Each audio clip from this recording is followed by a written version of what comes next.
Kasla narigat nga sulbaran deti nga problem. Narigat ka di? Sulbaran tayo. So if a equals, we have this sign here, absolute value of 1 over x plus 2, and b equals 1 over y. What is the value of a plus b when x equals negative 3 and y equals negative 3? So, ti x kano ket negative 3, tapos ti y ket negative 3, tapos masapol tayo nga solbaran ti a plus b. Start tayo ti a. So, given ti x equals negative 3, kaya't nasa when babalin tayo nga suktan data x ti negative 3. So, agbalin di equation tayo nga 1 over negative 3 plus 2. And, masapol tayo nga alaan ti absolute value na.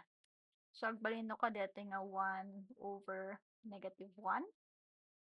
When no negative 1, ken ti absolute value ti negative 1 ket always positive. So, agbalin nga ti answer tayo ket 1. Itay solbarin tayo ti b. Ti given ket b equals 1 over y. Tapos ti y kano ket negative 3.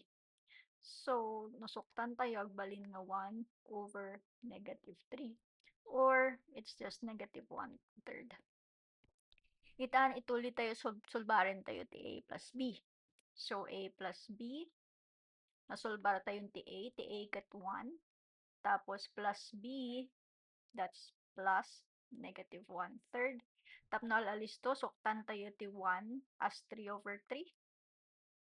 Tapos, we need to add negative 1/3. So, 3/3 plus negative 1/3, that is just 2/3. So, the answer na dito, you get letter D. Dukayat mo pa iti adong examples, i-follow dito nga page.